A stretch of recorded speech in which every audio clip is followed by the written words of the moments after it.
We were standing in that dim, dusty hallway outside her apartment, the air thick with the smell of paint and the faint hum of an old ceiling fan. I had just helped her carry a box up 3 flights of stairs, books mostly, the kind with creased spines and penciled margins. She said she was reorganizing her life, though from the look of the half-unpacked cartons, I wasn't sure which part she meant. Her name was Sarah. Mid-40s, quiet but not shy, the kind of woman who spoke as if every word had already been tested in her head. I'd only moved in 2 weeks ago, yet she already felt like someone who had lived in that building longer than its walls. When she opened her door, I caught the faint scent of old paper and jasmine tea. "Just leave it there," she said, but I lingered a moment longer than I should have. That's when she pressed her hand on mine. It wasn't much, just her palm flattening softly against the back of my hand to stop me from dropping the box. But it froze me. Her skin was warm, her touch firm, deliberate. And then she said, in that calm, grounded voice of hers, "You're not leaving without me." The words could have meant anything. Maybe she just didn't want me to strain my back, or maybe she wanted me to wait until she could unlock the door. But the way she looked at me when she said it, like she was testing something, maybe herself, made it impossible to believe it was only about the box. We sat afterward in her small kitchen, unplanned. She made tea, strong, dark, with honey, and talked about how the landlord was useless, how the hallway lights flickered at night like a cheap horror movie. I didn't say much. I was too busy trying to read the tiny gestures that didn't match her words. The way she stirred her tea longer than necessary. The way her eyes drifted to me when she thought I wasn't looking. I told her I worked freelance, fixing electronics from home. She said she taught design at a small college downtown. When she laughed at one of my clumsy jokes about old radios, it was the kind of laugh that caught halfway between amusement and nostalgia, like she hadn't done it in a while and was surprised it still worked. Outside, the light had started to fade. A soft orange leaked through her kitchen window, turning her hair into a bronze halo. She asked if I missed home, and I said I didn't know what that word meant anymore. She smiled, faintly. "Then maybe you'll find it here," she said. The silence that followed wasn't awkward, not exactly. It was fuller than that, like a space neither of us knew how to step into. I remember watching her trace her thumb over the rim of her mug, slow, thoughtful. There was something deliberate in her stillness, as if she'd learned to control every motion, every word, except that one moment when her hand found mine. When I finally left her apartment, I told myself it was nothing. Just neighborly politeness. A shared tea. A coincidence of timing. But lying in bed later, with the sound of rain brushing the window, I caught myself replaying that exact moment again, her palm over my hand, her voice low but steady, "You're not leaving without me." And I realized it wasn't what she said that stayed with me. It was how she said it, like she already knew I wouldn't. The next time I saw Sarah, she was standing in the courtyard, sleeves rolled up, trying to fix the old garden tap that refused to stop dripping. The morning was heavy with humidity, sunlight spilling between the leaves, and she looked both determined and slightly defeated, like she'd been arguing with the tap for longer than she'd admit. I offered to help before I could think. She hesitated, then stepped aside, brushing a stray lock of hair behind her ear. "You seem to know how to fix things," she said. The way she said things made it sound like more than pipes and screws. Her wrench slipped when she handed it to me. Our fingers touched again, brief, but long enough for me to notice the small scar near her thumb, a faint line across soft skin. "You're up early," I said, crouching to tighten the valve. "I couldn't sleep," she replied, looking away. "Mornings feel quieter. Safer, maybe." I didn't ask what she meant. It wasn't my place, not yet. But her tone lingered, the kind that carried history in it. When the water finally stopped, she exhaled softly, almost like relief. I looked up and found her watching me, her arms folded, face unreadable. "You're good at this," she said. "I just get lucky sometimes." She smiled, faintly. "You're too young to sound that tired." That line hung between us, not teasing, not motherly, something in between. I wanted to ask what too young meant to her, but her eyes had already shifted toward the window above, where the curtains swayed with a slow breeze. Inside her apartment later, she insisted on making coffee. The place looked the same, a quiet chaos, books everywhere, the faint hum of a radio that never quite tuned in right. She moved through the room like someone trying not to disturb the air. I noticed her hands tremble slightly as she poured the coffee. Maybe it was the caffeine, maybe something else. "Long night?" I asked. She paused. "Just thinking too much. It's a bad habit." When she turned to hand me the cup, I caught her eyes. They looked tired, not in the physical way, but like she'd been carrying too much for too long. She noticed me noticing. And for the first time, she looked exposed. Not embarrassed, not defensive, just human. So I looked away, pretending to focus on the window. Outside, the neighbor's cat crossed the garden wall. The sound of the radio cracked and faded into static. "You really don't have to keep helping me," she said after a while. "I know," I said. "But I don't mind." Her lips curved, not into a smile, more like the memory of one. "That's what worries me." We sat in that quiet for a long time, the kind of silence that feels heavier than words. She leaned back against the counter, arms crossed again, as if rebuilding the wall she'd accidentally let me glimpse behind. Then, just before I left, she reached out, not to stop me this time, but to take the empty cup from my hand. Her fingers brushed mine again. It wasn't an accident. It started raining just after dusk. The kind of rain that doesn't fall, it lingers, whispering against the window, soft enough to make silence feel louder. Sarah had called earlier, asking if I still had that old screwdriver set. Her kitchen light had started flickering again, she said. I told her I'd be there in 10 minutes. I was there in 5. Inside, the apartment smelled like rain-soaked wood and something warm from the stove. She was barefoot, hair tied up loosely, sleeves rolled to her elbows. A cardigan slipped off one shoulder. "The light's acting up again," she said, but her voice was faint, distracted. I climbed the small stool, unscrewing the bulb casing, pretending to focus. I could feel her behind me, her stillness, her quiet breathing. The radio was on low, some old song that filled the spaces between our words. "Long day?" I asked. She murmured. "Had lunch with someone I used to know. It didn't go the way I thought." I looked down at her then, not enough to be rude, just enough to see the faint tension around her mouth. "Someone important?" She hesitated. "Once. Not anymore." She said it so carefully, like she was placing the words somewhere fragile. I got the light working again, bright and steady. "There," I said, forcing a smile. "No more ghosts." She laughed softly, but the sound broke halfway. If only it worked like that. I climbed down, wiping my hands on a towel she handed me. For a moment, we just stood there, the two of us, in a too-small kitchen, the rain steady outside. "Do you ever feel," she began, "like you keep fixing things that aren't really broken? Just so you don't have to think about the things that are?" The question hit me before I could answer. Her eyes met mine, and for a split second everything went quiet. The air. The rain. Even the radio. "Yes," I said finally. "All the time." She looked away first. Her hands were clasped together now, knuckles pale.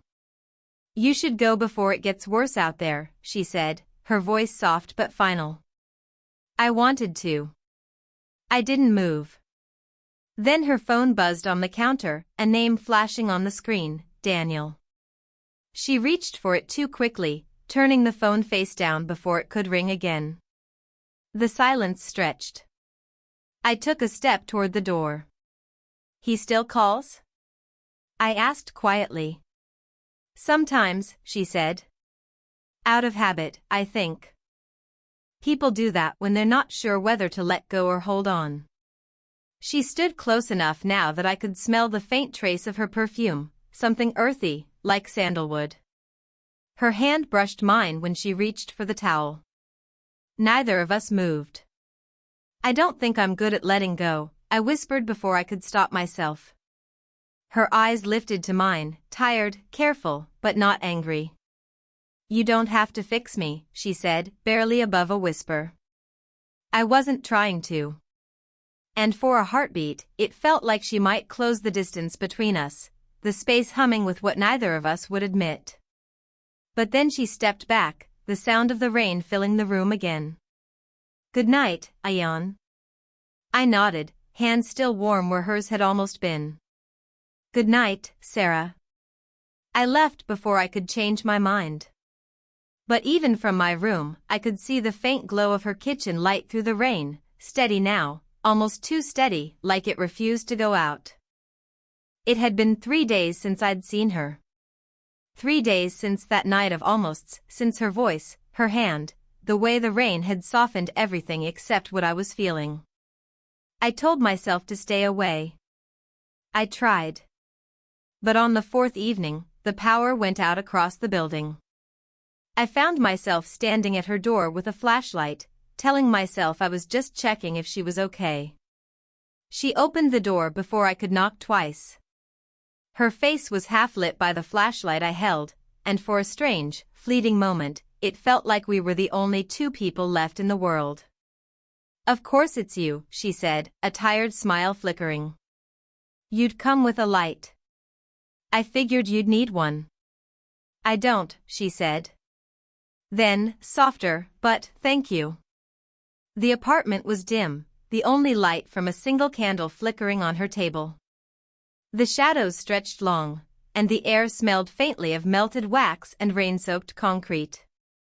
She gestured for me to sit. I didn't. Neither did she. We stood there, 2 people who had run out of excuses to pretend this was just neighborly kindness. You've been avoiding me, I said finally. Her eyes met mine. Maybe you should have taken the hint. I tried. Not hard enough. She said it quickly, like she'd rehearsed it, but her voice shook on the last word. I took a breath. Sarah, I don't know what this is. But I know it's not nothing. Her silence was a wall, but not one meant to keep me out, more like one she'd built to stop herself from falling through. She moved closer, arms folded tight across her chest. You think this is simple? You think you can just walk into my life, fix a few things, and what? Make me forget everything I've already built around not needing anyone? Her words were sharp, but her tone wasn't. It trembled at the edges. I don't want to fix you, I said quietly. I just don't know how to stop being here. The candle flickered between us, light stretching across her face, catching the glint of tears she refused to let fall. She looked down, shaking her head. You shouldn't say things like that. Then stop looking at me like that, I said before I could swallow the words. Her eyes snapped up. The silence that followed felt like a scream neither of us could make. For a long moment, we didn't move. The thunder outside rolled in slow waves, low and distant. What are we doing, Ayan? She whispered finally. I didn't answer, because every possible answer felt like a promise I had no right to make. Her breathing hitched, a soft, unsteady sound that broke me more than any words could. She turned away, one hand pressed to her forehead. You're too young to understand what this costs. Maybe, I said. But I understand what it means. That made her still. She closed her eyes, shoulders tight, jaw trembling. When she spoke again, her voice was barely there, a confession disguised as surrender. I wish you didn't. It startled me, she'd never come over before. When I opened it, she stood there holding an envelope, her expression unreadable. Sorry, she said quietly. I didn't know who else to ask. Her voice carried that same restraint she always had when trying to sound fine. I stepped aside, and she walked in, the smell of her perfume faint, familiar, filling the small room. She held the envelope out to me. I found this while cleaning. I shouldn't have opened it, but I did. Inside was an old photograph. Faded, folded at the corners. A young man, maybe my age, standing next to a younger version of her, both smiling, eyes full of something that looked like certainty. This was my husband, she said. A long time ago. She took the photo from my hand, tracing her finger over the man's face. He died before I could decide whether I wanted to stay. The quiet that followed wasn't pity. It was heavier, something wordless, like air thick with memory. I keep finding him in small things, she said. The songs I forget to skip. The tea I still make too strong. Even you, sometimes. That last part slipped out too softly for her to take back. I looked at her then, really looked. The faint creases near her eyes, the tired steadiness of her posture, the way she spoke like someone constantly apologizing for existing in the past tense. I remind you of him? I asked carefully. Her lips pressed together. Not exactly. She met my gaze. You remind me of who I was when he still looked at me that way. Something shifted in my chest, quiet, unsteady. I didn't know what to say. She exhaled slowly. You think I'm calm, Ayan? You think I know what I'm doing? She shook her head. But the truth is, I don't even know how to stop reaching for things that can't last. I wanted to tell her she was wrong, that what was happening between us wasn't about time or loss. But her voice had already dimmed into something that made my throat ache. I don't want to hurt you, she said, staring at the photo. I already did that to someone once. I swallowed. You haven't. She looked up, a fragile smile, the kind that carries both gratitude and guilt. Not yet. We sat for a while after that, the photo between us on the table, untouched. Outside, the rain had stopped, but droplets still clung to the window like they didn't know how to fall. At some point, she reached across the table and turned the photo face down. The gesture was simple, but final, like a curtain closing on a scene neither of us knew how to leave. Thank you, she whispered. For what? For not saying anything. Her eyes held mine just long enough for me to realize that silence could break a heart more quietly than words ever could. It was late, the kind of quiet where every sound feels like a choice. I was sitting by the window, watching the lights from passing cars reflect off the rain-slick street. Then I saw her shadow in the hallway, standing outside her door, motionless. Something in me moved before my thoughts caught up. When she opened the door, she didn't look surprised, just tired, like she'd already known I'd come. Can't sleep, she asked softly. I shook my head. You? She gave a small, humorless smile. I stopped trying. The apartment was dark except for the lamp in the corner, its light barely touching the edges of the room. She gestured toward the couch, and I sat. She didn't. She stood for a long moment, watching the rain run down the window. I keep thinking, she said finally, about how easy it is to cross a line without realizing you already did. I said nothing. She turned to face me. Do you ever wish you could unmeet someone? I swallowed hard. Sometimes. But not this time. Her eyes softened then, the first time she'd let the wall drop completely. You shouldn't say that, she whispered, but her voice lacked conviction. We didn't move for a while. The distance between us felt both impossible and meaningless. Every breath, every flicker of silence seemed to pull us closer to something neither of us had the courage to name. When she finally sat beside me, it wasn't dramatic. Just a slow, hesitant movement, as if gravity itself had decided for us. "I don't know what happens next," she said. "Neither do I." Her hand rested on the couch, close to mine. Not touching, but close enough that I could feel the warmth radiating from her skin. We stayed like that, two people trying to memorize a moment they knew couldn't last. After a long while, she leaned back, eyes closed, voice barely a breath. "You remind me that I'm still here." Something inside me broke quietly, not from pain, but from the weight of finally understanding. I reached over then, my fingers brushing hers, just once, just enough. She didn't pull away. Her hand turned, slowly, meeting mine. Our fingers threaded together with the gentlest inevitability. No words. No promises. Just stillness. Outside, thunder rolled somewhere far off, the sound fading into the rhythm of the rain. She leaned her forehead against mine, not in romance, not in surrender, just two people sharing the same breath, the same silence, the same unspoken truth. When she finally spoke, her voice was softer than the rain. "This can't be love," she said. I nodded, eyes closed. No, but neither of us moved. The clock ticked, the storm eased, and in that small, fragile space between what we wanted and what we couldn't have, we simply stayed. And that was enough. It's been months since that night, the night we didn't name what was happening, the night we sat in silence and decided, without saying so, that it had to end right there.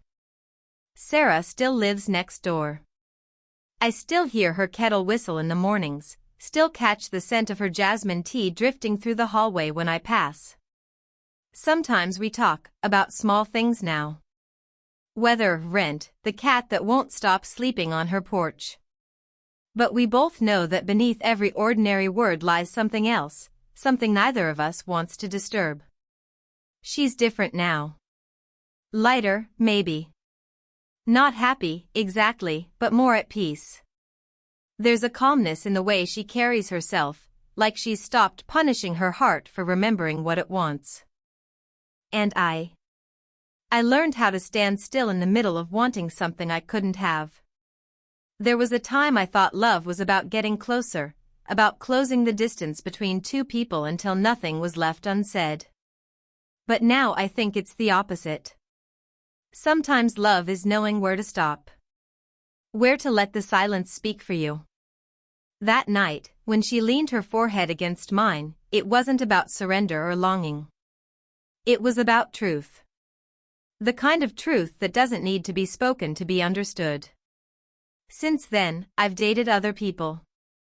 I've moved forward.